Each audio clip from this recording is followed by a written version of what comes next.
오늘 지난주는 우리가 가스펠 프로젝트 내용을 하지 못했습니다. 교회학교 다음 세대 교육부랑 같이 이렇게 이어가야 되기 때문에 이제 오늘 다시 가스펠 프로젝트 하나님의 구출교 8번째 말씀을 나눕니다. 오늘 8번째 말씀은 십계명. 지난주는 아니고요. 지지난주에 십계명에 대해서 이제 말씀을 나눴죠. 십계명은 총 두 개로 이렇게 나눌 수 있습니다. 첫 계명부터 네 번째 계명까지는 하나님을 어떻게 섬길 것인가 대한 말씀입니다. 한마디로 하나님을 사랑하는데 어떻게 하면 하나님을 사랑할 수 있는가에 대한 말씀이고요. 이제 오늘 나오는 5번째부터 10번째 계명은 어떻게 하면 이웃을 사랑할 수 있는가라는 말씀입니다.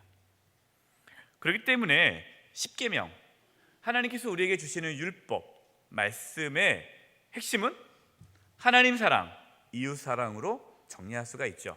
그걸 다시 한 단어로 만든다면 하나님의 말씀을 한 단어로 한다면 무슨 단어가 나올까요? 사랑. 그래서 하나님은 사랑이세요. 하나님은 어떻게 표현하느냐? 하나님은 사랑이시라. 이것이 하나님을 가장 잘 표현한 단어예요. 하나님은 사랑이십니다. 그래서 하나님께서 우리에게 사랑하라고 말씀하십니다. 하나님을 사랑하고 이웃을 사랑하라. 여러분, 이게 신앙의 본질이에요. 이게 신앙의 핵심이고, 우리가 신앙생활한다라고 말을 한다면 요즘에 집사님, 권사님, 장로님, 목사님 요즘 신앙생활 어떠세요? 라면 뭘 물어보는 거예요? 사랑하고 있습니까? 라는 거예요. 사랑하고 있습니까? 여러분 사랑하고 있습니까? 네. 여러분 가족들 사랑하십니까? 성도들 사랑하십니까? 네. 이게 신앙생활 잘하는 거예요. 근데 내가 교회 열심히 봉사하고 충성하고 맡은 건 참 많아요. 새벽부터 밤늦게까지 아무리 많은 일을 해도, 헌금을 아무리 많이 해도 내가 뭐 하지 않으면, 사랑하지 않으면 그분은 신앙생활을 잘 못하고 있는 거예요. 신앙의 핵심은 뭐다? 사랑이다. 근데 사랑이, 늘 말씀드리지만 사랑이 어려워요, 쉬워요? 어려워요. 그러니까 그걸 안 해요. 그래서 자꾸만 그거 말고 다른 것으로 그걸 자꾸만 충당하려고 하는 거예요. 그러니까 내가 사랑을 못하니까 다른 것으로 내가 하나님을 섬기겠습니다 라고 하는데 그것은 잘못된 생각입니다. 사랑하지 않으면 그 신앙의 본질을 잃어버린 거예요. 왜냐? 하나님은 사랑이시기 때문이죠. 그럼 사랑이라는 게 뭐죠? 여러 가지로 표현할 수 있지만 가장 그 기본적인 것은 인격적인 관계예요. 인격적인 관계. 내가 아내를 사랑합니다. 근데 사랑하는데 그 남편의 사랑의 개념이 달라요. 그냥 열심히 내가 돈 벌어다가 월급만 제때제때 주면 나는 사랑한다고 생각하는데, 물론 그것도 사랑이죠. 어떤 남편들은 이렇게 재정적인 감당하지 않으니까 재정적인 부분을 감당하는 것도 사랑이에요. 그러나 사랑의 가장 중요한 부분은 인격적인 인격적인 관계예요. 그래서 하나님을 사랑한다라는 건 뭐죠? 하나님과 인격적인 관계가 있는 거예요. 그래서 하나님은 저와 여러분을 인격적으로 사랑하세요. 하나님은 그냥 하나님께서 우리에게 건강의 복을 주시고 물질의 복을 주시고 이러한 축복만 주시고 끝나는 것이 아니라, 하나님은 저와 여러분을 사랑하는데 그 사랑 안에는 인격적인 관계가 있는 거예요. 그래서 저희가 너무너무 힘들 때, 하나님 너무 힘들어요 할 때 하나님께서 오셔서 그래 내가 너를 안다 하고 그냥 안아주시잖아요. 그러면 그 한마디만 들으면 눈물이 주르르 흐르면서 마음의 회복이, 치유가 일어나는 거예요. 하나님은 인격적인 분이세요. 우리가 이웃을 사랑한다라고 한다면 도대체 이웃을 어떻게 사랑해요? 가난한 사람들 돈만 주면은 사랑입니까? 배고픈 사람 밥만 사주면 사랑입니까? 어떤 분들은 자꾸만 물질적으로 또 뭔가 이렇게 행동으로 이거를 사랑으로 생각하는 분이 있어요. 물론 맞아요. 말만 사랑합니다 하면 안 되죠. 거기에 물질이 들어가야 되고 행동이 들어가야 되죠. 그러나 거기 밑바탕에 가장 중요한 것이 인격적인 사랑이에요. 인격적인 교감이 있어야 되죠. 친밀함이 있어야 되는 거예요. 이것이 없다면 그것은 사랑하지 않는 겁니다. 이제 오늘 구체적으로 이웃에 대한 계명, 이웃을 사랑하는 부분에 있어서 말씀을 하십니다.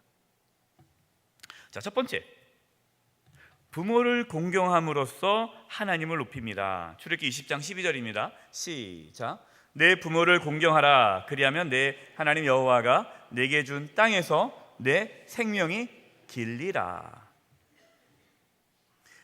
1번, 이웃에 대한 계명 중 첫 번째는 무엇입니까? 여러분 이게 다 받으셨죠? 프린트 안 받으신 분, 없는 분 들어보실래요? 없는 분 다 있나요? 네. 없는 분들, 네. 이웃에 대한 계명 중 첫 번째는 무엇이죠? 부모를 공경하라. 이것이 이웃 사랑의 첫 번째라는 거예요. 이게 뭘 의미하는 걸까요? 가장 가까운 이웃이 누구라는 겁니까? 가족이라는 가족이라는 거예요. 가장 가까운 이웃이 그러니까 부모님 그러는데 여러분 제가 늘 얘기합니다. 결혼하신 분들의 가장 가까운 이웃이 누구라 했죠? 배우자가 가장 가까운 이웃이에요. 예. 여기서 부모를 공경하라는 것은 가장 가까운 이웃이 가족이라는 거예요. 그러니까 가족을 잘 사랑하지 않으면서 뭐 밖에 나가서 뭐 잘하는 건 소용없는 거예요. 예. 가족을 돌보지 않는데, 가정에 대해서 무책임한데, 뭐 밖에 나가서 아무리 뭐 많은 일을 한다고 해서 그것이 하나님께서 기뻐하지 않아요. 그래서 저희 교회는 가정을 많이 강조하죠. 예. 왜냐하면 잘못된 신앙생활 하시는 분들이 있어요. 가정을 소홀히 하고 가정을 등한시하고 가정은 그냥 너무 복잡하니까 힘드니까. 왜냐하면 가족을 사랑하기가 어렵거든요. 그러니까 상처도 많고 하니까 가정은 팽개치고 그냥 교회 와서 그냥 열심히 충성하는 거예요. 그래서 여러분, 교회 지도자를 세울 때에 가장 중요한 지도자의 기준 중에 하나가 뭡니까? 가정입니다. 가정을 돌보지 않으면 교회도 돌봐서는 안 된다라고 얘기해요. 이게 교회 지도자를 세우는 기준이에요. 가정을 잘 돌보는 자. 가정을 못 돌봤는데 어떻게 교회를 섬기느냐, 이렇게 하나님께서 말씀하시죠. 가족에 대한 계명이 첫 번째인데, 근데 놀랍게도 이제 앞으로 계속 하나하나 보는데 그 모든 것은 다 가족과 관계가 있습니다. 가정과 관계가 있어요. 자, 부모를 공경하라 그랬습니다. 부모를 공경하는 것이 다섯 번째로 들어갈 만큼은 아주 중요해요. 왜 그럴까요? 부모는 눈에 보이잖아요. 눈에 보이는 부모님을 공경하지 않는다면 눈에 보이지 않는 하나님은 공경할 수 있을까요? 할 수 없다라는 거예요. 부모를 공경한다라는 것은 그 안에 뭐가 있습니까? 권위를 인정하는 마음이 있어요. 제가 목회하면서 느꼈던 것이요, 이렇게 성도들 중에서요, 목회자의 권위, 어떤 지도자의 권위, 당회의 권위, 우리가 다 권위가 있잖아요. 여러분, 권위적인 것은 나쁜 겁니다. 권위적인 것은 나쁜 거예요. 그러나 권위는 중요해요. 교회에는 당회라는 게 있어요. 당회. 이거는 모든 성도들이 대표해서 세운 장로들 그리고 교육자들이 모이는 당회가 있어요. 이것은 교회의 아주 중요한 치리 기관이에요. 근데 당회의 권위를 인정하지 않은 성도들이 가끔 있어요. 뭐 보면은 뭐 당회가 전부냐, 뭐 당회 가면 다 하냐, 뭐 이렇게 해요. 그건 잘못된 생각이에요. 당회의 권위를 인정하지 않고 교육자의 권위를 인정하지 않고 이렇게 뭐 구역장의 어쨌든 뭔가 이렇게 리더 있지 않습니까? 리더에 대한 권위를 인정하지 않는 분들 가만히 보면요, 대부분은 부모님에 대한 권위가 없어요. 권위를 늘 무너뜨리며 살아왔던 거예요. 그러니까 권위를 인정하고 싶지 않은 거예요. 어렸을 때부터 부모님 관계가 안 좋아요. 그러면 부모님에 대한 분노가 있고, 왜냐하면 어렸을 때부터 우리가 자라오는 것 중요한 것 중에 하나가 부모님을 공경함으로써의 권위를 존중하는 배우는 거거든요. 근데 부모님의 권위를 인정하지 않아요. 그런 자녀들이 커서는 뭐 선생님의 권위를 인정하지 않죠. 그러면 이제 회사 가서도 사장의 권위를 인정하지 않아요. 맨날 싸워요. 나는 자기는 누구 밑에 있는 걸 못 견딘다. 그래서 사업을 해요. 여러분 또 오해하지 마세요. 또 사업하시는 분들 중에도 권위를 인정한 분 많이 있습니다. 예. 이런 분들은 모든 권위를 부정해요. 나중에 결국에는 하나님한테도 하나님의 권위를 인정하지 않아요. 이게 따지죠. 하느님 나한테 어떻게 이럴 수가 있습니까? 라고 또 얘기하는 거예요. 그러니까 이렇게 안에 불평과 불만이 가득한 분들은 어렸을 때 부모님을 공경하는 부분을 뭐 안타까움이 있죠. 왜냐하면 어렸을 때 부모님 학대를 받았다든가 부모님 관계가 안 좋으면은 이러한 권위에 대한 권위를 인정하지 않는 모습이 있어요. 근데 이것이 왜 중요하냐?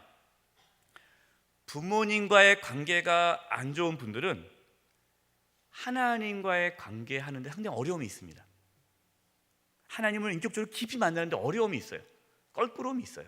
그래서 가정이 회복되지 않으면 신앙이 깊어질 수가 없습니다. 하나님도 어느 정도만 딱 돼야지 하나님 앞에 확 나가지를 않아요. 그래서 이게 너무나 제가 목회하면서 안타까운 부분입니다. 그래서 부모님의 권위가 중요한 거고 부모님을 공경하는 게 중요한 거고 우리 자녀들로 하여금 어릴 때부터 부모를 공경하도록 가르치는 것이 아주 중요합니다. 하나님께서 그걸 아시기 때문에 부모를 공경하지 않는 자는 돌로 쳐 죽이라 그런 거예요. 커봤자 그 모든 사회에 악 영향을 끼치는 거예요. 그러니까 하나님께서 본보기로 부모를 공경하지 않는 자는 아주 엄하게 다스립니다. 지난 우리가 부모님에 대해서 이렇게 설교할 때 효도하지 않은 건 죄라고 정확하게 말씀을 드렸죠. 네, 그거를 꼭 자녀들에게 알려주시기 바랍니다. 제가 물어봤더니 어떤 권사님이 목사님 본인이 입으로 말을 못하겠대요. 그 들은 말씀 너무너무 좋았는데 본인이 말로 이렇게 말하기 어렵대요. 그래서 제가 뭐랬냐면 설교 CD를 주세요라고 그랬어요. 여러분 혹시 자녀들에게 말하기 어려운 부분이 있으면은 설교 CD를 그냥 주세요. 들어보라고. 예.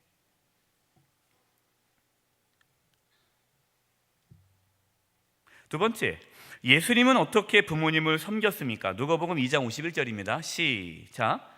예수께서 함께 내려가사 나사렛에 이르러 순종하여 받드시더라. 그 어머니는 이 모든 말을 마음에 두니라. 예수님은 육신의 부모님께 뭐 했습니까? 순종했습니다. 예수님이 누구세요? 하나님의 아들이시잖아요. 아니 하나님의 아들 정도 되셨으면 육신의 부모는 무시해도 되잖아요. 하나님이신데. 그런데 예수님은 어릴 때부터 부모님께 순종하고 부모님을 받드셨다라고 합니다. 예수님께서 우리에게 본을 보여주신 거죠.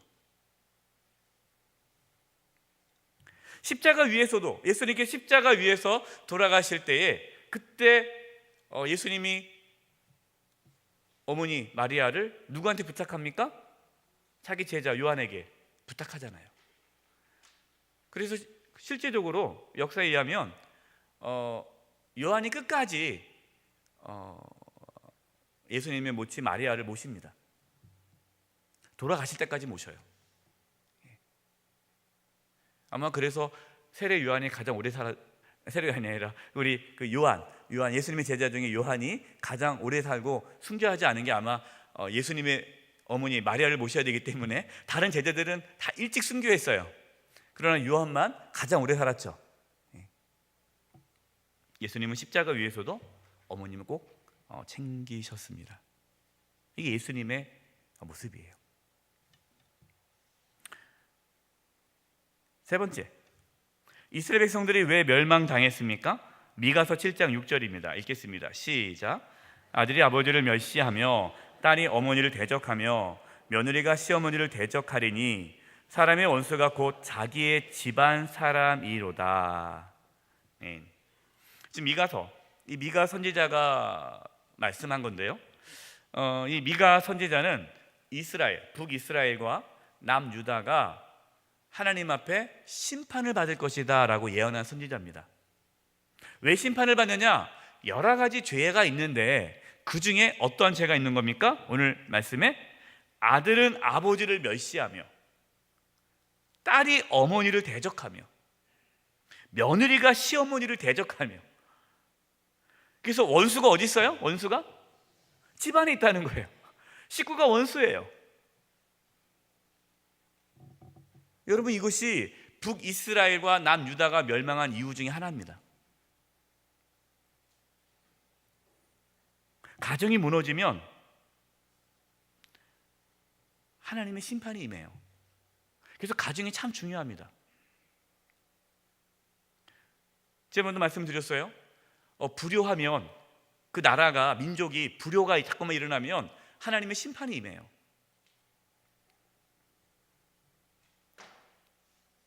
가족이 원수가 되지 않기를 바랍니다. 여러분, 가족은 원수가 아니에요. 가족은 정말 내가 가장 많이 사랑해야 할 귀한 분들이십니다. 어렵지만 가족 관계가 안 좋으신 분들 반드시 이 부분 해결하셔야 돼요. 이거 넘기고 내가 다른 것으로 한번 해보겠다, 안 돼요. 가족 관계가 안 좋으신 분들 반드시 하나님 안에서 해결하셔야 됩니다. 그렇지 않으면 모든 게 다 막힙니다. 물론 어려운 거 알아요. 왜 모릅니까?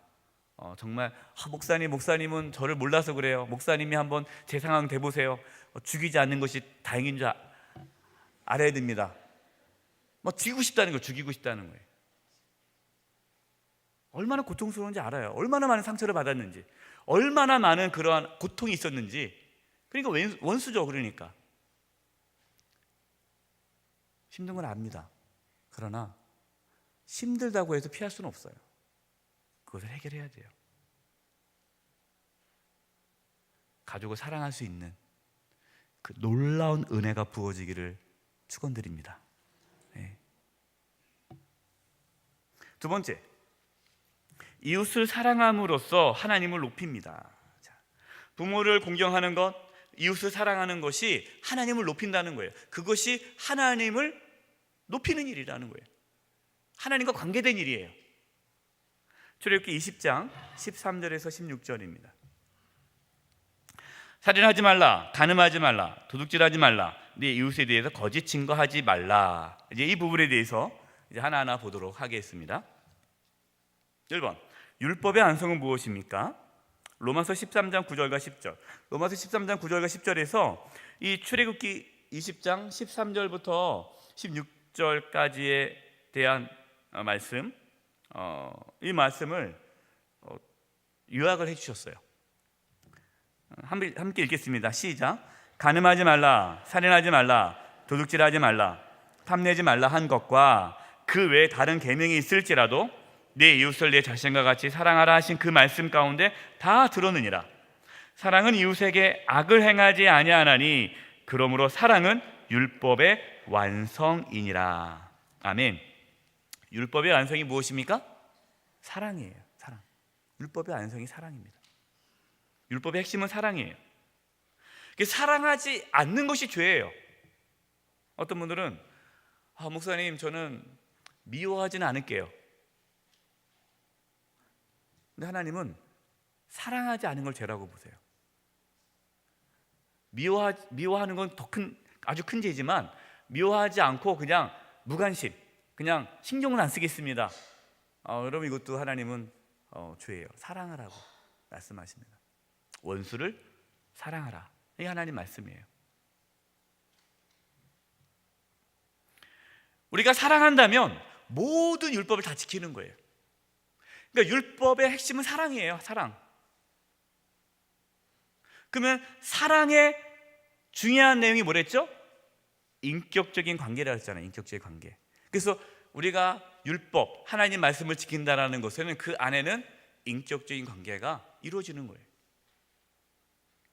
이제 구체적으로 하나님께서 이제 이웃을 사랑하는 그것에 대해서 이제 말씀을 하시는데, 십계명은 사실 이렇게 부정적인 최소한의 것만 말씀을 하신 겁니다.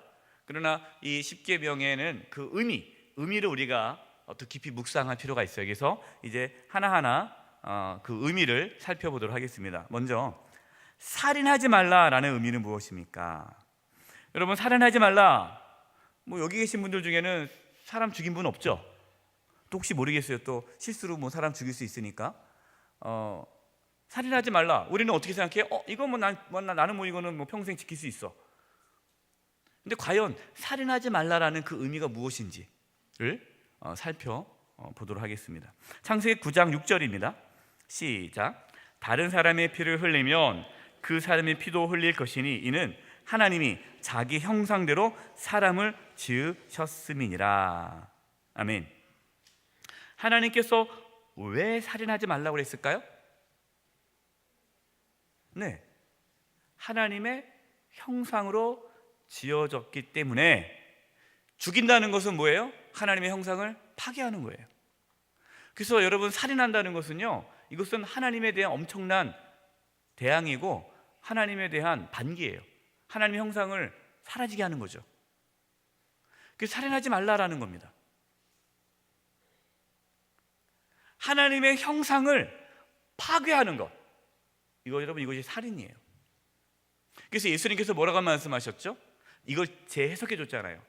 율법사들이, 그 당시 유대인들이 사람만 죽이지 않으면 괜찮다, 우린 율법을 지킨 거다. 그런데 가만히 보니까 그 사람들 마음속에 뭐가 있어요? 미움과 증오와 또 뭐가 있어요? 사람에 대한 함부로 대하는 그러한 욕을 하고 경멸하고 모욕하고 무시하고 짓밟고 인권을 완전히 유린하는 그런 모습이 있는 거예요. 그래서 뭐라고 얘기하는 거냐? 우리 사람 안 죽였다고. 그러나 하나님 보시기엔 그게 뭡니까? 그게 살인이에요, 살인. 우리가 이웃에 대한, 가족이, 그리고 우리 주변 사람들이 하나님의 형상으로 지어졌어요. 근데 그분이 하나님의 형상으로 지어진 그 귀한 분들이 상처를 받았다, 고통을 당한다, 그러면 우리는 살인한 거랑 마찬가지예요. 어렵죠? 우리가 어떻게 상처를 안 줄 수 있겠어요? 제가 목회하면서 가장 힘들었던 한 사건이 있었어요. 이게 뭐였냐면 전에 있는 교회에서 사역을 하는데 밤늦게 전화가 왔습니다. 어떤 집사님으로부터. 근데 사실은 그분이 이제 권사가 되셨어, 권사. 됐는데 다짜고짜 전화하더니 저한테 막 욕을 퍼붓는 거예요. 그래서 아니 권사님 무슨 일이냐, 갑자기 왜 그러냐고 그랬더니 왜 목사님은 나를 무시하냐는 거예요. 그래서 제가 언제 무시했습니까? 그랬더니 자기가 주일날 목사님을 봤는데 자기를 보고 인사를 안 했다는 거예요. 다른 사람은 다 인사하는데 자기한테 인사를 안 했다는 거예요. 근데 저는 기억이 안 나요. 그래서 권사님 그럴 리가 없는데 그랬다는 거예요. 그래서 막 얘기를 하는데 저는 전혀 기억이 안 나는데 본인이 상처를 받았다는 거예요.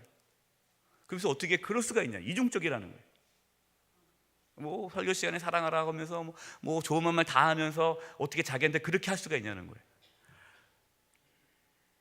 제가 어떻게 했을까요? 죄송하다고 그랬어요. 왜냐, 나는 기억이 안 나지만 어쨌든 저의 말과 행동, 나는 전혀 그런 의도가 아니었지만 상처를 받은 거잖아요. 예, 죄송하다고, 만나서 얘기하자고. 그게 너무너무 그게 저에게 큰 충격이었어요. 제가 목회하면서 저한테 그렇게 막 대한 경험이 없었거든요. 근데 이제 그걸 제가 겪고 너무 힘들었어요. 근데 그럴 수 있겠구나. 예. 이게 제가 참 제 안에 그런 늘 걱정이 있어요. 뭐가 있냐면 제가 아무리 인사를 많이 해도 그분은 자기한테 인사 안 했다고 생각하면 어쩔 수 없는 거예요. 그렇잖아요. 예. 그러니까 너무너무 힘들더라고요. 이게 목회가 참 힘들어요. 예. 그래서 여러분 혹시 제가 악수를 안 했다고 해서 목사님은 날 왜 악수 안 해? 나 싫어하나? 그 생각 가지면 돼요? 안 돼요? 안 돼요. 예. 그럼 저는 그거에 신경 써서 목회를 못 해요. 오늘 누구 악수했나 안 했나 생각하면서 전화해가지고 권사 제가 오늘 악수했나 안 했나요? 물어보고 어떻게 제가 목회를 하겠습니까? 예. 우리가 의도치 않게 나의 말과 행동을 다른 사람의 상처를 받을 수 있어요. 어쩔 수 없죠. 그럼 어떻게 하겠어요? 그러나 그것을 안다면 어떻게 해야 됩니까? 사과를 해야 돼요. 내 의도 관계없이 그분 상처 받았으니까 미안하다, 용서해달라고. 나는 그도 의도가 아니었는데 다음부터 조심하겠다고. 그렇게 하는 것이 신앙이에요. 같이 대두고 싸우고 내가 언제 그랬냐 이런 식으로 나가면은 안 되는 거죠. 우리가 살인하지 말라라는 것이 사람을 죽이지 않았다고 해서 자유로운 게 아니라 내 말, 내 행동, 내 하나하나가 혹시 다른 사람에게 상처를 줬다면 그 살인이에요. 그때 우리 늘 조심해야 되고 늘 그 부분에 있어서 고민해야 되죠.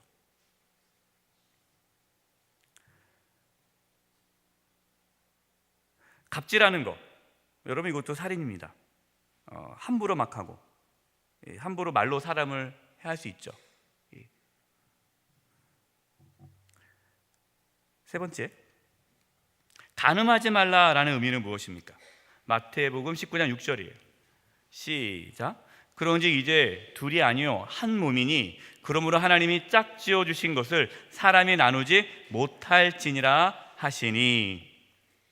간음하지 말라. 왜 간음하지 말라고 그러죠? 뭐 하기 위해서? 가정을 지키기 위해서예요.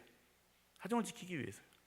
하나님께서 짝지어 주신 것을 사람이 나누지 못하는 거예요. 근데 간음이 뭡니까?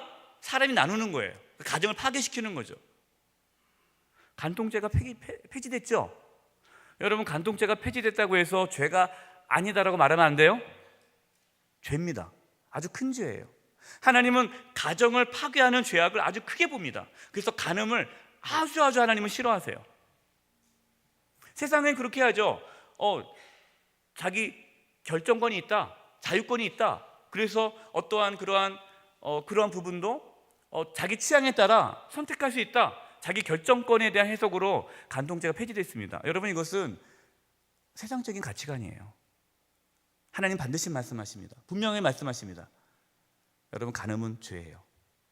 혹시 여러분 가운데 그런 분이 계시다면 끊으시기 바랍니다. 예? 예. 설마 그러겠지만 설마가 아니에요. 상당히 많습니다. 제가 청년 사역할 때 제가 충격을 받았어요. 청년들이 이러한 아주 성적인 타락이 세상적인 사람만 똑같을 줄 알았더니 세상과 교회의 퍼센티지가 거의 비슷해요. 더 놀라운 거는 교회 한종 직분자 중에도 그런 분이 있다는 거예요.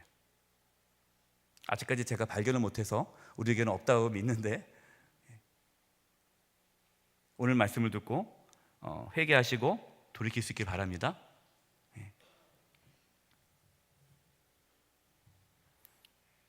요즘에 미투가 많이 나오기 때문에요. 저는 뉴스 볼 때마다 늘 기도하고 있어요. 우리 성도들 중에는 없기를 늘 조심해야 돼요. 야고보서 네 번째, 도둑질하지 말라는 의미는 무엇입니까? 잠언 28장 25절 시작. 욕심이 많은 자는 다툼을 일으키나 여호와를 의지하는 자는 풍족하게 되느니라. 자, 사람이 왜 도둑질을 할까요? 욕심 때문에 도둑질합니다. 욕심, 그런 사람도 있죠. 정말 배고파서 장발장처럼 배고파가지고 오늘 배고프다 갑자기 먹을 게 보여서 먹는 거, 그는 솔직히 도둑질이라 말하기는 없겠지만, 그러나 이 도둑질은 욕심 때문에 생기는 거잖아요. 욕심.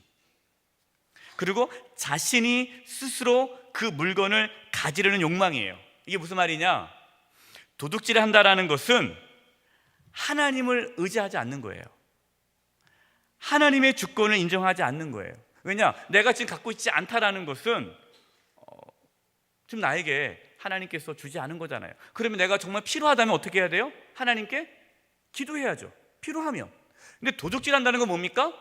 내가 하나님 도움 없이 내가 혼자 해결하겠다라는 거예요. 그래서 도둑질은 하나님의 주권을 인정하지 않는 겁니다. 그 도둑질이라는 것은 가정에 있는 물건을 훔쳐오는 거잖아요. 그러면은 그 가정에 어려움이 있겠죠. 그래서 가정을 지키기 위해 도둑질하지 말아라 라고 하는 겁니다. 야고보서 1장 14절 15절 읽겠습니다. 시작. 오직 각 사람이 시험을 받는 것은 자기 욕심에 끌려 미혹됨이니 욕심이 잉태한 즉 죄를 낳고 죄가 장성한 즉 사망을 낳느니라. 사람이 시험을 받는 것이 뭐 때문에요? 욕심 때문에. 욕심은 끝이 있습니까? 없습니까? 욕심은 끝이 없어요. 만족하지 못하게 해요. 자꾸만 다른 사람과 비교하죠. 감사하는 마음이 없어요. 만족하는 마음이 없어요. 그러면 욕심이 생깁니다. 더 갖고 싶다. 그럼 그 욕심이 어떻게 생깁니까? 어디로 갑니까? 죄를 낳아요. 그리고 죄가 사망에 이르게 하는 겁니다. 도둑질하지 말아라 라는 것은 욕심을 다스려라 라는 거죠. 그것이 자라면 죄가 되고 사망이 돼요. 다섯 번째, 내 이웃에 대하여 거짓 증거하지 말라라는 의미는 무엇일까요? 시편 5편 6절입니다. 읽겠습니다. 시작. 거짓말하는 자들을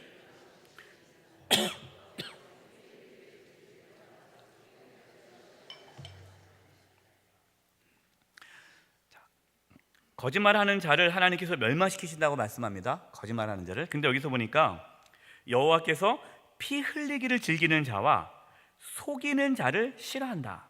그러니까 피 흘리는 것과 속이는 거하고 같은 죄예요.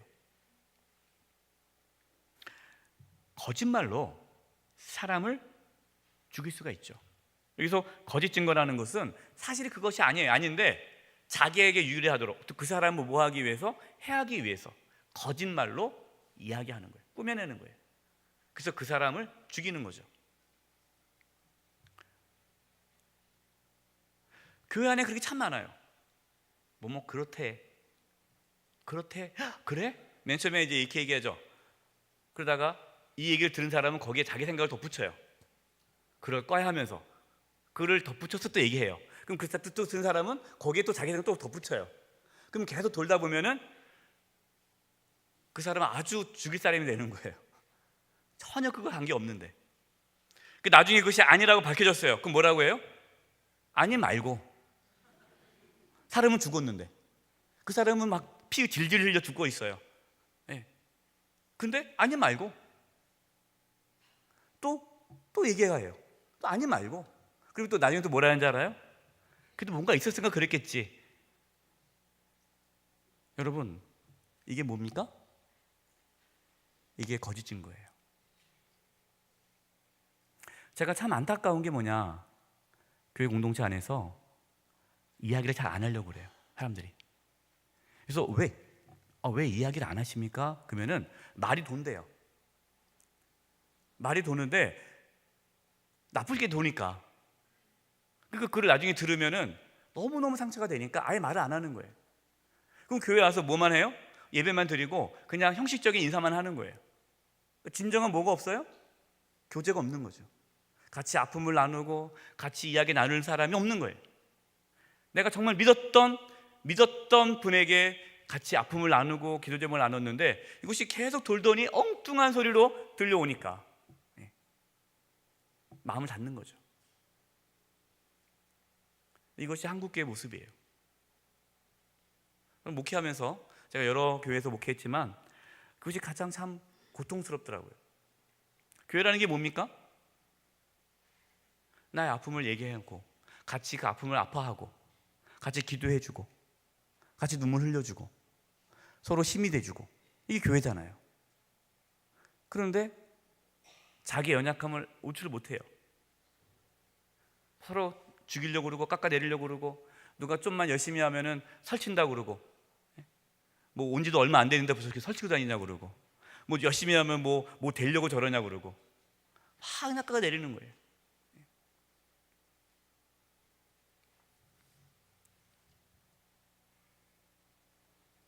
내 이웃에 대해서 거짓 증거하지 말라. 이것이 하나님의 말씀입니다. 세 번째, 자족하는 마음을 가짐으로써 하나님을 높입니다. 출애굽기 20장 17절 읽겠습니다. 시작. 내 이웃의 집을 탐내지 말라. 내 이웃의 아내나 그의 남종이나 그의 여종이나 그의 소나 그의 낙이나 무릇 내 이웃의 소유를 탐내지 말라. 탐내지 말라는 겁니다. 마지막 10계명이죠. 탐내지 않으려면 자족하는 마음을 가져야 돼요. 자족. 그럼 어떻게 자족하는 마음을 가질 수 있는가에 대해서 부분인데요. 첫 번째, 탐심을 어떻게 해야 합니까? 누가복음 12장 15절 시작. 그들에게 이르시되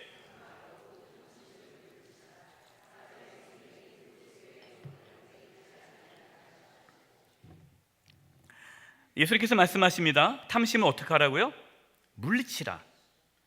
여러분, 우리는 끊임없이 탐심 물리쳐야 돼요. 우리 안에 계속해서 탐심이 들어옵니다. 그렇기 때문에 우리 끊임없이 싸워야 돼요. 물리쳐야 돼요. 자, 그러면 예수님께서 말씀하셨어요. 사람의 생명이 소유에 넉넉한 데 있지 않다.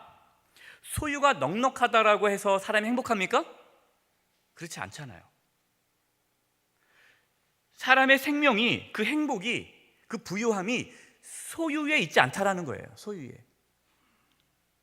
소유가 필요 없다는 게 아닙니다. 돈이 필요하죠. 그러나 그것으로 행복해지지는 않는다라는 겁니다. 왜냐하면 사람은 계속 비교가 되거든요. 돈 100억이 있으면 옆에 친구가 200억 있으면 내가 가난하게 느껴지는 거예요. 그게 인간이에요. 끊임없는 거예요. 그래서 동창 모임 한번 갔다 오면은 속상한 거예요. 비교돼가지고. 자, 그럼 두 번째, 자족하는 마음을 어떻게 배울 수 있습니까? 빌립보 4장 11절과 13절 시작. 내가 궁핍함으로 말하는 것이 아니니라. 어떠한 형편이든지 나는 자족하기를 배웠노니 나는 비천에 처할 줄도 알고 풍부에 처할 줄도 알아. 모든 일 곧 배부름과 배고픔과 풍부와 궁핍에도 처할 줄 아는 일체의 비결을 배웠노라. 내게 능력 주신 자 안에서 내가 모든 것을 할 수 있느니라. 비천에 처할 줄도 알고 풍부에 처할 줄도 알아. 이게 무슨 말이냐? 내가 어느 형편에 있든지 자족하기를 배웠다라는 거예요. 배웠다. 지금 바울이 배웠다라고 말하는 겁니다. 여러분, 자족하는 마음, 이것은요 배워야 돼요. 이건 신앙 훈련입니다. 스스로 안 돼요. 신앙 훈련을 통해서 배워가는 겁니다. 근데 어떻게 배우느냐? 내가 성공해도 교만해지지 않고 실패해도 좌절하지 않는 거예요. 여러분, 이것이 자족하는 마음이에요. 이제 우리가 항종 직분제를 선거를 하면 그분의 신앙이 드러나요. 딱 떨어지시는 분들, 떨어졌어요. 항종 직분제에서 떨어졌어요. 장로가 떨어지고 권사 안수집도 떨어졌어요. 그러면 자족하는 마음이 없는 분들은 어떻게 해요? 좌절하죠. 그러면서 난리가 나요. 왜 내가 떨어졌는지 막 따지러 다닙니다. 그리고 당신이 내 욕하고 다녔지 막 이래요. 이게 난리도 아니에요, 교회가. 저는 지금 우리 교회에서 한 번도 한족식 선거를 안 해봤기 때문에 저는 모르니까 얘기하는 거예요. 선거 끝나고 나서는 이제는 이런 얘기를 잘 하지 못할 것 같아요. 그럼 또 나 얘기하나 보다 또 그럴 거 아니겠어요? 또 어떤 분들은요 되잖아요. 장로가 되고 안수집사 권사가 되면 목에 힘이 들어가요. 이제 그전에는 막 이렇게 인사하고 다녔는데 이제 인사를 안 해요. 변했다고 막 그러죠. 왜요? 교만해지는 거예요. 성공하면 교만해지고. 어떤 분들은 그래서 자기는 장로 돼서도 교만한 마음을 유지하기 위해서 안수집 때부터 교만하다고 하시는 분이 있는데 그러면 안 돼요. 끝까지 교만하면 안 되고.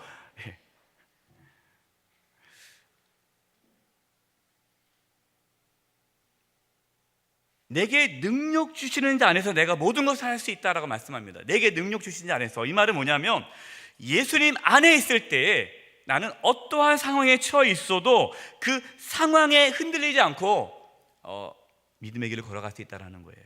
그래서 우리가 자족하는 마음은 내가 만들어낼 수 없고 어떨 때요? 예수님 안에 있을 때, 내가 주님을 더 깊이 만날 때, 주님의 마음이 내 안에 들어올 때에 우리는 자족할 수 있어요. 그러면 다른 사람과 비교하지 않습니다. 지금 자신의 주어진 상황에 만족해하며 감사하며 살아가는 거예요. 하나님께 소망을 두기 때문에 내가 몸이 아파도, 하나님께 소망을 두기 때문에 내가 가난해도 그것이 나의 행복에 중요하지 않아요. 하나님 안에서 부유함을 누릴 수 있습니다. 여러분, 이것이 참된 신앙의 모습이에요. 결론입니다. 하나님의 계명은 사랑입니다. 사랑. 하나님의 사랑, 이웃 사랑. 가장 가까운 이웃, 가족을 사랑하는 것이 하나님의 뜻입니다. 사랑이 뭡니까? 인격적인 관계예요. 그래서 성도들 서로 사랑합시다. 서로 사랑하자는 것이 교회 안에 뭐가 이루어져야 돼요? 인격적인 관계가 이루어져야 돼요. 구역 안에 인격적인 관계, 남성의 여전도회, 각 재직부서 모든 공동체에 인격적인 관계가 이루어져야 그 공동체는 건강한 교회예요. 여러분, 교회 일하러 오지 마세요. 어떤 분들은 교회 일하러 오세요. 여전도회, 남성교회 일하러 모인 거 아닙니다. 우리는 사랑하기 위해 모인 거예요. 사랑하기 위해. 저와 여러분, 이웃을 사랑함으로 하나님을 기쁘시게 해드리는 삶을 살아가기를 간절히 축원드립니다. 기도하겠습니다. 하나님, 참 부족한 종이 하나님 말씀을 나눴습니다. 저도 참 부족하고 사랑하지 못하고 연약함이 많은데 저희 모두가 다 연약합니다. 정말 가족을 사랑하고 이웃을 사랑하며 살아갈 수 있도록 성령 하나님 도와주시옵소서. 예수님의 이름으로 기도드립니다.